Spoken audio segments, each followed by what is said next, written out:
we have our next guest coming in who has been here before, Judge Melissa Loehr. How are you? How are you? How are you? And shout out to Neville. Again, we're doing this special edition of People Before Politics, the pre-election edition, and the first 2 hours were dedicated to judicial candidates. Again, we make these votes, and I don't know if you heard me say, I've seen people that have voted already, and they said pick 4, and they just picked 4, and they said pick 2, and they just picked 2, and I said, who'd you vote for? I don't know. It said 4, so I picked 4. So hopefully, hopefully in this process, people will get to know a little bit more about who they are voting for. Let me give you a round of applause. Welcome you to the show. Always a pleasure. Always a pleasure. Now, it's funny because I had you on before the primary, so I kind of know all the answers to all the questions that I'm supposed to ask. So just starting all over, for those who don't know you, didn't see you the last time you were on the show, who is Melissa Loehr, the person, not the candidate? Who is Melissa Loehr, the person? The person is, I'm a mother of 4. And pull the mic a little bit closer to you. I have 4 children. Okay. My pride and joy, ages 9 through 24. Wow. Okay. So they range the whole gamut of ages. I have a 30-year-old. She just turned 30. Oh, really? Wow. Yeah, she's getting old. Okay. Not me. She's getting old. Yeah. Yeah. Nice. And I'm a judge in Peekskill. My background is. I come from a background of music and writing. I heard you say that you're a writer. Yes, I'm also a writer. Yes. So I have a bit of a creative background on top of my intellectual background as far as going to law school and studying. And so it's just a little piece of myself. I'm a public defender. I've worked as a public defender at the Legal Aid Society in the Bronx for my whole career, where I represented poor people. And I've defended our rights, our constitutional rights in court. And that inspired me to seek this current candidacy. Now, so just so I try to educate the people as much, the last 3 candidates were running for Supreme Court, which handles civil. You're running for County Court, which handles criminal. And I know one of the reasons, and full disclosure, People Before Politics and Black Western endorsed you in the primary. One of the reasons that we did endorse you, and Damon's Blacks in Law Enforcement as well, one of the reasons was, a lot of people who end up in the position come from a prosecutorial background, and you came from more of a public defender background, and we need more of that. I mean, you need a balance, and usually, we see the judges that all were former prosecutors. So. Right. Yeah, I agree. I think that is something that's unique to me, being a public defender running for county court judge. There aren't a lot of public defenders on the bench. Usually they are prosecutors. And I think public defenders should seek judgeships more often as well. I even have a friend that I work with who's a public defender, and she said, I didn't know we could be judges. Wow. So I said, that's really a shame. Of course you can be a judge, and you should be a judge, because you have that perspective, that unique perspective as a public defender rather than a prosecutor, and you take all that experience with you onto the bench. For instance, I've been representing my clients in the Bronx for almost 20 years. And I've come across so many different people and so many different situations and so many different circumstances which brought the people into court in the first place. So I have that experience that I bring with me. I understand that people have drug issues that brought them into court, and that they need help with, and so rather than incarceration, rehabilitation is a good option for them. And now I'm so excited about the criminal justice reforms. Yes.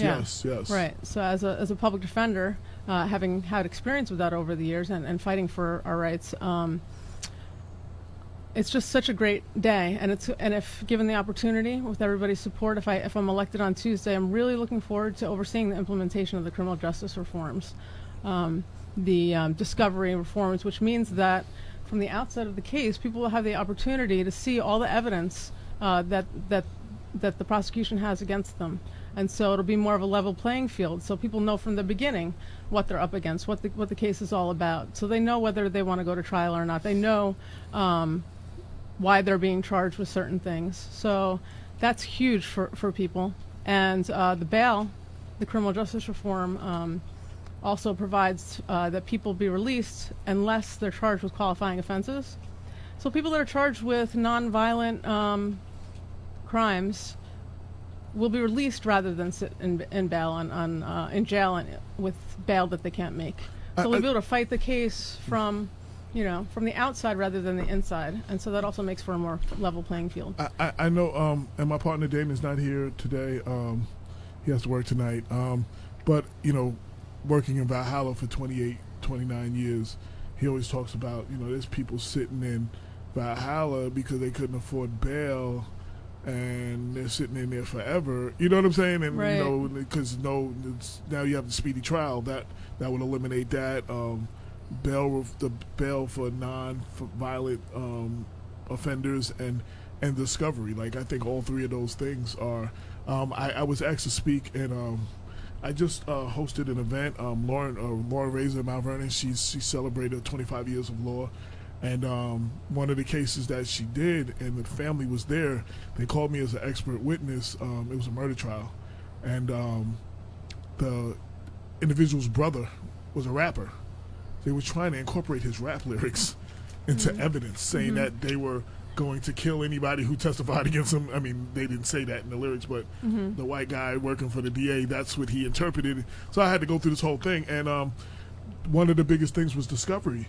He was actually like 8-10 blocks away in a physical altercation in front of a building and is on camera, so there's no way he could have committed that murder. Right. But it was never turned over. Right. And so that's talking about discovery. So that's one. Exactly. That's one of many situations of stories that I've covered. Right. The two things they do overlap.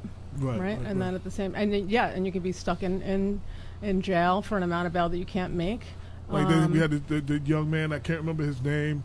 It was in Rikers. I forgot what small thing it was that he stole. Couldn't afford Khalif bail. Browder. Yeah, and then what he hung him. He ended up dead, and he hadn't even gone to trial yet. You know what I mean? So he was in there waiting for a trial. Yeah, so maybe we'll eliminate situations. Then we had Raynette Turner. We had Raynette Turner in Mount Vernon as well. Okay. Right. Oh yes. Yeah,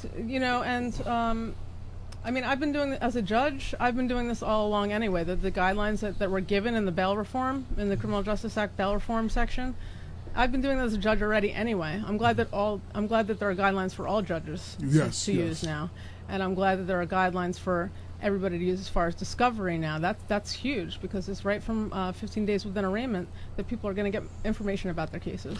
And I also want to welcome one of our listeners, Sharon Salam, mother of Yusef Salam, one of the Central Park 5, now the exonerated 5, is tuned in right now. So welcome her to the show, because she fights for the wrongfully incarcerated, and you see what happened to her son and the other 4. If we had some of those things in place, that would have eliminated some of what they had gone through. Right, and that's the difference when you fighting your case from the inside or the outside. There's this huge advantage to obviously not being in jail, and you can. And then also on top of that, you can keep your job. Your family gets to have you around. You can assess your case better. You can investigate your case better.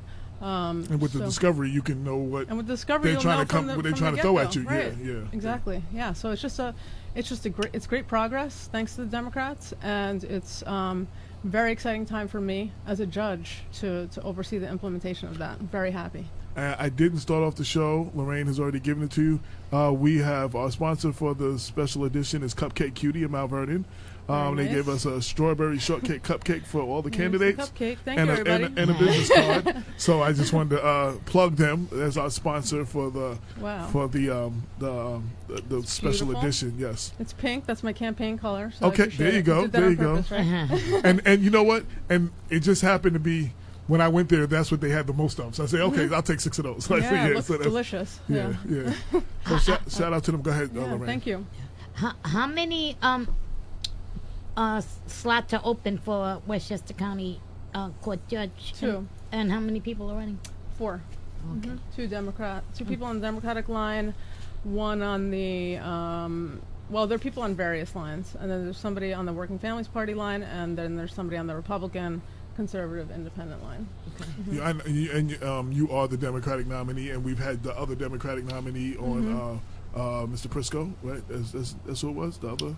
Prisco. Yeah, Mr. Robert Prisco. Prisco. Yeah. We had him on a couple of weeks ago, as well.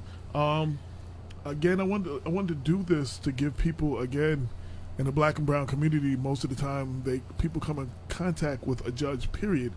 It's not for a good reason. So they don't never get to know who y'all are, and your term is 10 years, the Supreme is 14 years, which I did not know. It's a whole long time to put somebody in office who you have no idea who you're voting for. Right. You know, that's and you make a mistake, we got to live with that for a very long time. Like, yeah. You know what I'm saying? I mean, yeah. The way you can get to know judges is looking at their history, what they've done, what their careers have been, the party affiliation can give you an idea. Interviews like this is a great forum for people to find out more about judges and just talking to judges. I mean, I'm out there. I've been out campaigning since before the primary and just talking to people and trying to get to know people and so they can see who I am, and people see who I'm a judge in Peekskill, so people see who I am on the bench there as well. On another note, and this is no reason to vote for somebody, but it's a personal observation, both Damon and I were very impressed that you took the time out of campaigning to stop at his mother's wake. That meant, and he would speak on that now if he was here. So, and I am only because he's not here, and that meant so much to him that, you know, you're campaigning and everything, but you took time out to stop at his mother's wake. Like, you know, that really meant a lot to him, and I just want to give you your props for that. Yeah, thank you. I just felt like it was very important to do because he's such a special person with an amazing organization. And I can see that he had a very strong bond with his mom. And also, you know, as a mom, to have a son like that, she must have been so proud of him. So I just wanted to go and pay my respects and, you know, wish him well. Again, I've contacted you for him, but I wanted to say that on the air. He really wanted to thank you. That meant a lot to him. So I know there's limited questions I can ask candidates, so I came up with some other ones that have nothing to do with the campaign, that, you know, just to break up the monotony a little bit. If your house was on fire and you could only grab 3 things, what would they be? I heard you ask that before. I think it's rigged because I told you I have 4 kids. Okay. So, so we'll let you say that your kids is one thing. Okay, my kids are one thing. Okay. So then I'll have to bring my writing, my poetry and writing that I've been doing since I was a little kid. That would have to be. Yeah. That would have to be my hard drive or something. Would definitely have to be in there. Yeah. Right. And any pets? I think my piano. Yeah, I have a pet, but I'm sure one of the kids is going to grab the cat. Okay. and do you play piano? Yeah, I play piano. Nice. And the other question that I've asked all the judicial candidates: if you were a superhero, who would you be and why? I would have to be, because she was the only superhero I was exposed to as a kid. I have an older brother, so I used to play with his action figures and watch shows with him. But the only woman that I was really exposed to a lot was Wonder Woman. Right. So I'm gonna have to say Wonder Woman, because she kicks butt. Yes. and she uses her golden lasso to find truth and justice. Right. Yes, right, very nonviolent. Yeah. So she's amazing. Yeah, she's the person who. I know there's probably been some court cases where you wish you had that lasso to put it around somebody to get to the truth, because you could tell that's not what they were telling you. Right. Yeah. You just have to use your experience and everything you've come into contact with, and your experience with people and hearing what people have to say to try to ascertain what the truth is. Yeah. Another question I asked, as the editor-in-chief of Black Westchester, everything I go into, I'm supposed to go into fair and balanced, not really take up a side, just kind of give out the facts, unless I'm doing an editorial. The problem with that sometimes is that I am human, and some of my experiences kind to trickle out into it, even with my best efforts, you know what I mean? As a judge, you're supposed to be fair, impartial, and not, but we are human, we're people, and our experiences sometimes make up who we are. So do you ever have that, you find yourself walking that tightrope where you know, maybe something you feel against, you know, just, you try to not to enter that into, you know, your ruling or whatever? Right. We have to be, judges have to follow the law, and we are people. and we come from backgrounds, like I said. I mean, I've been a Democrat all my life, and you see what the current administration is doing. They're putting conservative judges on the bench left and right all over. Yes. So so we can't pretend that judges don't come from a certain background or have a certain ideology. We all have beliefs that we come with. But as a judge, you have to follow the law. And the most important thing is to be fair and to be fearless and confident in your decision making. And the other thing is that you have to be, I find that as a judge, I try to be fair and considerate, and to the point where I can go out at lunchtime and talk to people on the street and meet people and feel open to having conversations with people and hold my head up, because I feel like I'm doing the right thing. I'm making the most considerate and best decisions I can make for people. Okay. Is there anything I did not ask you? Again, haven't interviewed you, and then when you were campaigning, I saw you several times. So I've had extensive conversations with you, so I kind of know everything. So, but is there anything that I didn't manage to ask that you want people to know about you, your what you stand for, anything? Is there anything that you want, your message, anything that I didn't ask you want people to know? So I think it's important that people elect judges that they believe in and that believe in, have similar beliefs. As far as how a criminal case should progress, for instance, I think it's important to try to seek alternatives to incarceration, like rehabilitation, drug treatment. That's a health crisis that needs to be dealt with as a health crisis. Yes. Yeah. So, and lately, we've had this opioid, this terrible opioid crisis. Yes. And so now some people are waking up to drug problems as being a health crisis, but it always has been, and everybody needs to treat it as a health problem that needs to be treated. I wish that, I know you can't go back, but during the crack era, it was not necessarily. It was more of a criminal. Yeah. Right. It was more of a criminal thing, Right. and it usually, and it has a lot to do with those who were affected by the crack era, Right, exactly. and another group of people being affected more on the opioids. So. Exactly. No, but you know what though? It's kind of like in Yonkers. They have like a K2 epidemic, Yes. and they're treated as criminals as opposed to somebody with an opiate addiction. Yeah. They're treated differently. Well, that's what I mean. Those Yeah, I think those you things said. like that the same way in they the black treated and brown people community, in the what I'm black saying. and That's what brown you're community. saying. That's what I was saying without They saying can't. it. They can't afford. Opiates are expensive. Right. And Right. I mean, that's the point. If it's a health crisis for one community, it's a health crisis for another community. Right. And it needs to be recognized as such Right. for everybody from now on, from before. But now, like you're saying, that it's more of the white community is alarmed at the opioid crisis, and now it's out front. Right. So it needs to be out front for everybody, for all drugs, as a health Yes. crisis. Totally agree. What yeah.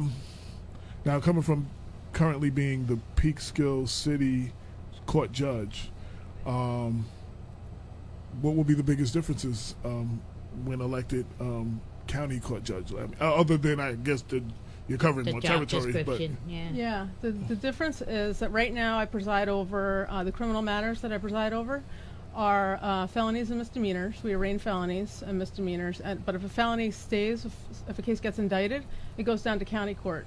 So the county court handles all the felonies that remain felonies, and the county court also has a felony drug treatment court, mental health treatment court, and that happens in the county court. So that's the difference. So the city court, Peekskill is a city court, and so county court is like a progression of that because it's the next level. So I already have 3 years of experience in the city court, so I'll just be moving it down to county court and handling felonies only and drug treatment and things like that. And in fact, I might have some people that I've seen in Peekskill court that might be surprised to see me when they get down to county court also. And yeah, so that's the difference. It's a higher level of crime. But that's my whole experience. We have our first question of the day from Gail Baxter from Hey, Yonkers. Gail. She said, question, how do you balance the rights of victims versus the defendants? What factors do you take into account, if you could speak to that? Everybody has rights, And when people are a victim of crime, they deserve justice. When people are accused of crime, they deserve to have their rights protected, and they deserve to have their day in court. So you have to balance it out. You have to make sure both sides are treated in a way where you get to the middle and justice is served. And there's a trend in the country now towards restorative justice, which does just that, which has the victims and the accused sitting down together. I've seen that. I've seen that on TV. Like a mediation type of thing? Right. They can go to counseling and things where like if somebody killed your family member, then you sit down with the person to kill. Y'all both have a interaction type of, and y'all get to say, you get to say what you want to that person, and hopefully it begins the healing for both sides or something. Right. And apologies can be made. And I had 2 brothers murdered in Yonkers. 8 individuals with both of them combined. 8 individuals. I gotta say, there was one kid that I wish I could have sat down with. One kid, because this kid, I don't think it was really in him. You know what I mean? I just felt bad for him, even though he was part of murdering my brother. I just something about him made me want to forgive this particular kid. Yeah. So it is healing. Right. It is healing. It's a good thing. And that's the other thing. There are kids. There are very young people that get caught up in the criminal justice system. The criminal reform raises the age from 16 to 18, I think, right? Right. Yeah, so that's another thing. It'll be, because as you've seen again, talking about the Central Park 5, the oldest one had just turned 16, and while the other ones went to somewhere for the youth, he went to Rikers. He was there with grown men. He was a boy like the rest of them, and And those are the most important. Those are people. You might be a young man, and you brought into, or a woman, but brought into the criminal justice system at a young age. Maybe it's the first time you've ever been arrested, and that's the most crucial. Those are people that perhaps can be helped, can be steered in a different direction. Their whole life can be turned around as a result of a bad situation being brought into the criminal justice system. Possibly their lives can be turned around. And of course, there are serious violent crimes where people they'll have to do jail time.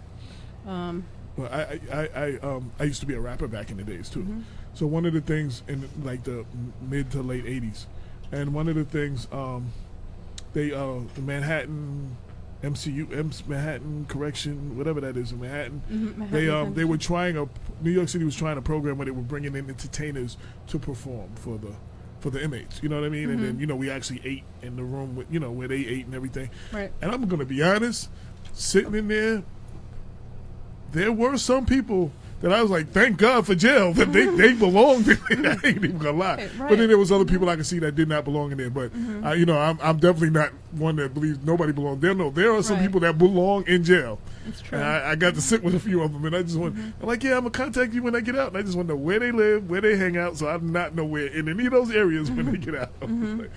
So right. I mean, people that are convicted of serious violent crimes and are sentenced to lengthy jail terms, sometimes that's the price you pay. Right. But even as they're spending those lengthy sentences in jail, maybe there's something that can be done so that when they get out eventually. Right, because it's funny, we call these correctional facilities, and they don't do any correction. Right. Right. Valhalla's starting to get better. It has a lot more programs under and Louis Molina. Some programs they got like their version of My Brother's Keeper and all of that in there, and a lot of stuff. Jim Bostic, I'm happy. I'm happy to see what's going on. But there again, I know some people, unfortunately, that have gone to jail, and they've learned to be better criminals in jail. It didn't correct them. Right, and that's not good for society. I mean, people are serving lengthy jail sentences because of violent crimes, according to the law. But while they're there, I think improvement can be made as far as correction, right. actual correction and progress. Right. Because they will enter society at some point, and you don't want people re-entering society worse than when they came in. Right. And they didn't come in well in the first place, obviously. Right. Is there anything I didn't ask you that you want? I just want to make sure I give you the chance to say anything that you needed to say or want to say. What else about me? I've been a Democrat my whole life. I was born a Democrat. I was raised in a very political family of Democrats and traveled around. I've been back. I've been around the world and back. I'm still Democrat. That's the ideology that I have. That's why the blue nail polish. Okay. Until the election. So I think that's something important about me because it's who I am. Anything else? Did you ask her how people can get in contact with her? What? AJ? Yeah. All right. Oh, that's right. You were the one that went to South Africa. Yes. That was very impressive. Yeah. Oh, thank you. Would you like to enlighten everybody about that, like a little bit, and Right. make sure you talk into the mic too, because you're you can't away hear from me? the. I'm Yeah, you sorry. can move it. Yeah. I just want everybody to hear you clearly, like hear everything. Yeah. Okay. All right. So, yes, I did spend some time before I went to law school. When I was in college, actually, I spent time in South Africa, and was part of the anti-apartheid struggle in South Africa. And what made you go? I don't remember what made me because go. most people don't. Not most people in this country are not sitting there and be like, you know what, I want to go to South Africa and then become a big part of what's going on out there. Like, right, and at that time, a lot of people didn't go because they didn't want to support South Africa because of the apartheid regime. But I went because I had a professor that was involved in it, and he was going back there, and he invited all of his students if they would like to come and be part of it and stand up for what they think is right and study there. Then he had an open invitation, and I took him up on it. I went there and I studied women's studies, and I studied Zulu, and I studied world literature, and I joined a reggae band, and we played protest music on the steps of City Hall, music that had a message of unity. Played all over South Africa. So you're a bit of a activist as well. My background, I have a history of standing up for what I believe in, what I think is right. I think we need more activists to become elected officials, because what you bring, that activists, it's like one or the other. That we passion. need more people, that come from an activist background to become elected officials. Right, that have really a think sense of that's what's important. right. Yeah, I think that's very important. Yeah. Wow, so that's a whole lot. I just again, I've talked to you so many times, so I know everything. That's why I'm trying to. And what's funny? I kept thinking South Africa, but you know how many people I talked to, and I didn't want to say. So yeah, tell us about South Africa. And you'd be like, "What are you talking about?" And I'd be like, "Oh, that was somebody else." So I would be honest. I thought about that like 3 times, and you weren't going there, so I was like, "Okay, maybe I got the wrong person." So yeah. Yeah. So that really that was an amazing experience, and it really taught me a lot about the world. And a lot about this country when I came back here, because I learned things when I was there, and it changed my perspective when I came back here again. So I think I saw more things here, more injustices, and it really shaped my motivation to become a lawyer, because I was a musician, but I was trying to figure out what to do. How could I best use what I've been given to give back to the world. And I've always been a writer, like I said, and so when I majored in English, and so when I decided to become a lawyer, it was because I know I have the writing background, and I wanted to do something. I was thinking in the civil rights realm, so I decided to go to law school and do that, because I thought I know I have good debating skills and good writing skills, and I have a sense of fearlessness to stand up for what I think is right, and so I decided to become a lawyer. And I did the criminal defense clinic at the Pace Law School. I worked my way through law school as a single mom, went to school at night. In my final year, I was able to go to school during the day and do the criminal justice defense clinic. And as soon as I stepped into the courtroom in the Bronx, and that's where I've been ever since, because I did my law school internship there, and then I ended up doing other internships and ended up being able to get a job there. As soon as I was in the courtroom and I saw what was going on there, and the injustices that I encountered there, I knew that was my place, that was my calling, that's what I needed to do. I just want one of my favorite comedians, Trevor Noah. from Africa. Right, And from I South love Africa, yeah. his perspective. And as a rapper, we went around. You know, I got to see the world. You know, I would normally not like Germany. I got to see the wall before it came down. Like I normally would never have been there. If I had money, that I never would have vacationed there. But in places like Germany, what I opened my eyes is looking at the news coverage, especially about America, from outside of America. True. It's a whole nother. It's different. There's a whole different CNN, yeah, right? there's a whole. You know, I was like, wow. I learned some things that I didn't know. I was like, oh, that's not what they told us. Outside of it's true. You go outside and you read it about. You learn some stuff you didn't know. Right, and then people in other countries are learning different things about this country than we're taught. Right. We're going to get to our next candidate. Is there anything else I didn't ask you? Anything else you want to plug? Social media, website? The website is Elect Judge Loehr. Elect Judge, last name is LOEHR.com. Facebook is Judge Loehr for County Court. And 4 or the number 4? FOR? The word. Okay. And that's it. So contact me, and any questions, I'm happy to answer. And don't forget to vote on Tuesday. I hope everybody already voted early voting. Right. Because that's so important, right? On top of the take advantage look at of what that the Democrats have done. Besides this criminal justice reforms, what about the early voting? That gives us extra 10 days of access to the polls. That didn't help me. I went to the Board of Election, changed my did a change of address personally, and then I went to do early voting, and I'm still not in the machine. In the computer. I'm still not in the computer. I'm sure they're working out. Yo, my whole thing. It's the first year, so I guess there's a couple of glitches. Yeah, so I guess it's best thing to follow up. I told both Senator Andrea Stewart Cousins and both Senator Alexandra Biaggi while they were sitting in these chairs.